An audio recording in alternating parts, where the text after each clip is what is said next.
Hello, guys. Good evening. So, this is going to be our first session for current affairs, and I will be taking these current affairs based on sections. So, we'll cover the sections as in subjects, and we'll try to cover as much as possible before the prelims. Okay, because I'll wait for a few minutes and let others come and join so that everybody is benefited equally.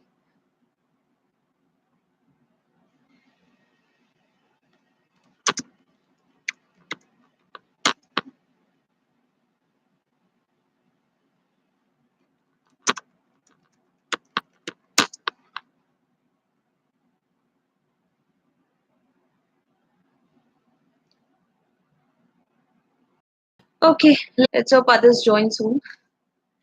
Okay, so friends, for today's the current affairs from May 2018, and for today I'll be covering the sections from banking sector, that is from economy. Okay, and then I'll cover other sections also.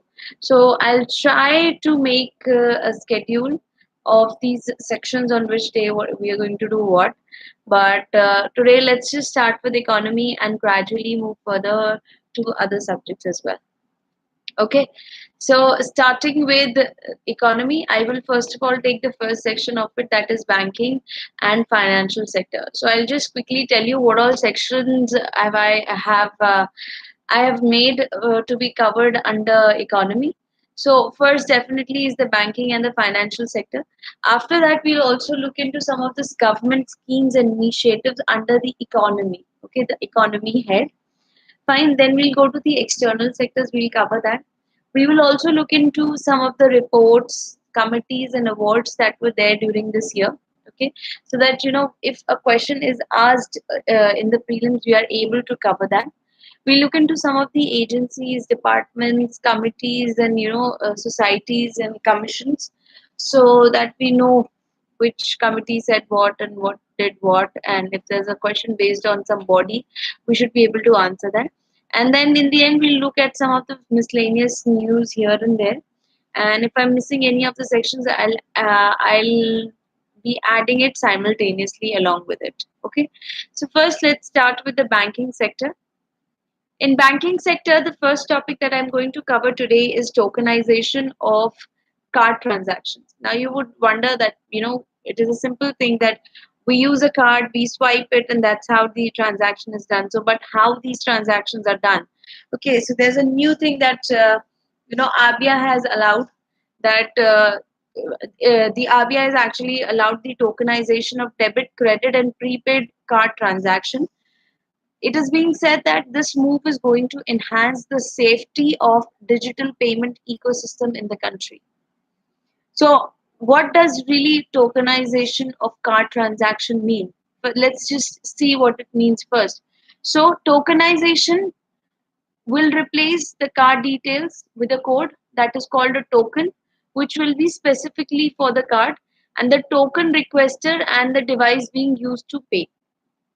So when we save a card details, it will not be saved as our card number or anything, but it will be converted into a token which will have details of a card, token requested, and the device which is being used to pay.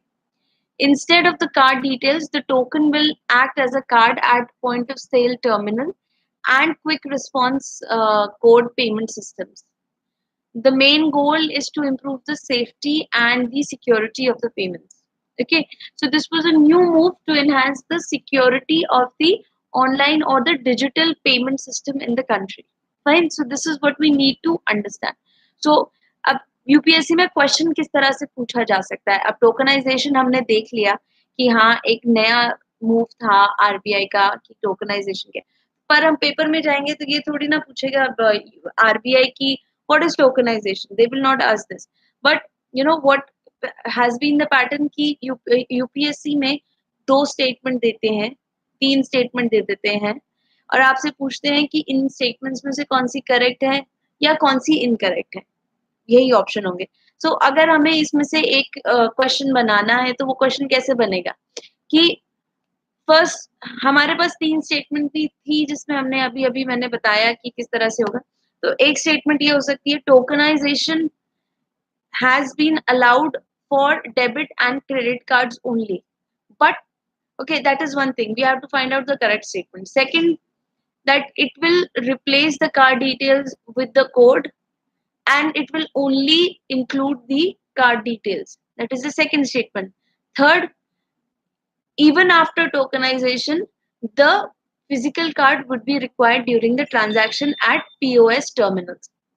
See these three statements. Okay, now you have to figure out the correct statements. All these statements options will be like only one, only two, one, two, and three, and none. Okay, something like that. But if you see these statements, all of them are incorrect. So you need to know that now tokenization, like I told you, it is for debit, credit, and prepaid cards. So first statement becomes incorrect. Now the second I said was that this code, the token under tokenization will replace the card details and it will be specifically for cards, token requested, and device being used to pay. So second statement also becomes incorrect, and the third statement is also incorrect because the token will act as a physical card and no card would be required at point of sale terminal or quick response code payment system. So that is the answer. So that is how we need to learn these current affairs and try to answer the questions in the paper. Okay, now the second topic is angel tax. Now what is angel tax? The angel tax, अच्छा पहले ये देखते हैं कि news में क्यों था। तो गवर्नमेंट ने नोटिफाई किए थे certain changes to the angel tax under section 56 of the income tax act, which will bring about a relief to the startup founders and investors which deal with the issue of angel tax. So angel tax hai kya? Now angel tax is 30% tax that is levied on funding received by startups from an external investor. ठीक है? Now this 30% tax which is levied when the startup receive angel funding at a valuation higher than its fair market value, and it is counted as income to the company as and it is taxed. Okay, now this became problematic for the new startups because there was no definitive or objective way to actually define what is the fair market value of the startup. So what happened was कि investors जो थे they used to pay a premium and for an idea or the business potential that the that at the funding stage, but जो tax officials थे when they used to assess it based on their net asset value, तो वो उसको very करते थे जिसकी वजह से there was a lot of tax burden on the new startups. So in order to correct that, this new amendment has come. These new changes have come in the section 56 of IT tax.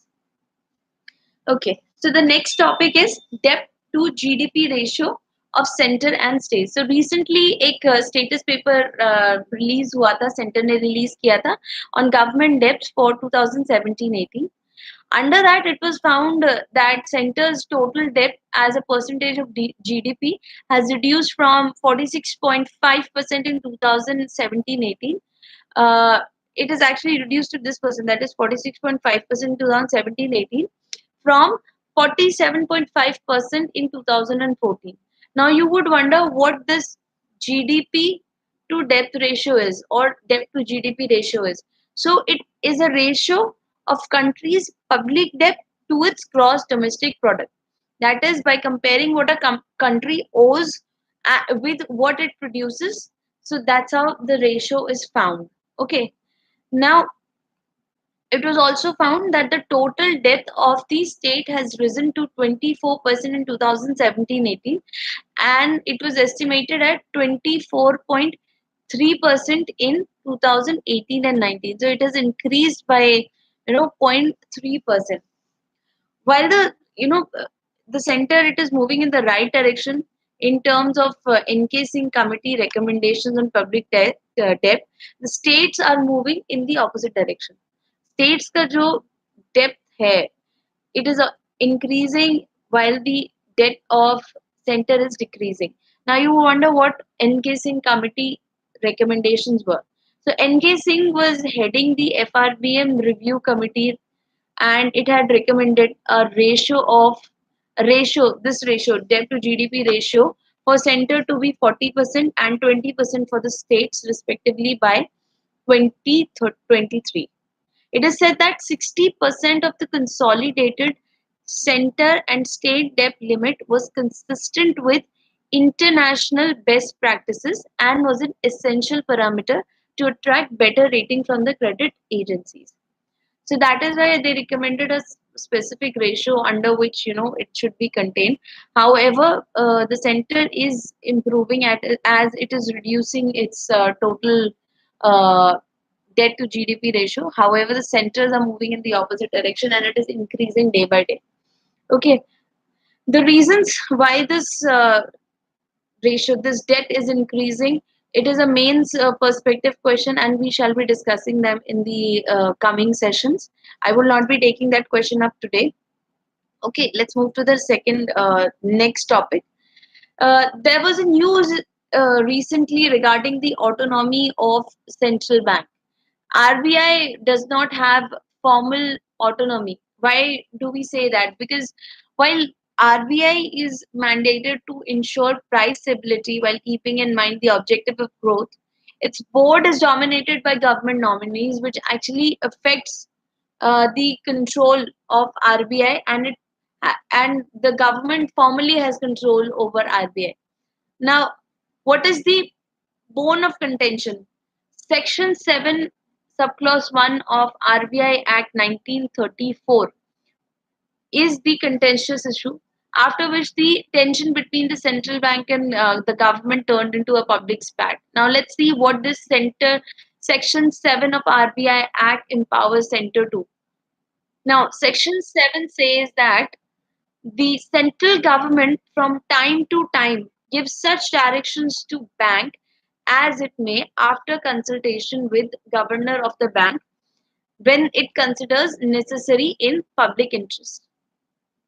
Subject to any such directions, the general superintendence and direction of the affairs and business of the bank shall be entrusted to Central Board of Directors, which may exercise all powers and do all acts and things which may be exercised or done by the bank.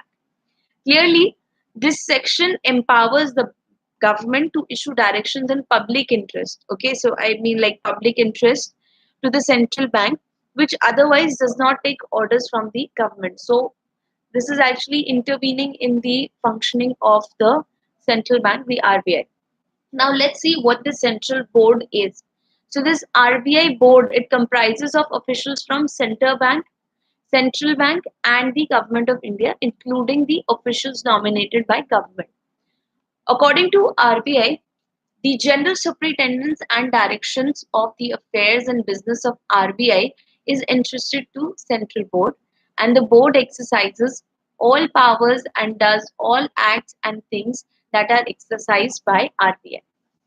The board also recommends to the government the design form and material of banknotes, and also when they can serve as legal tender. Now, who sits on the board?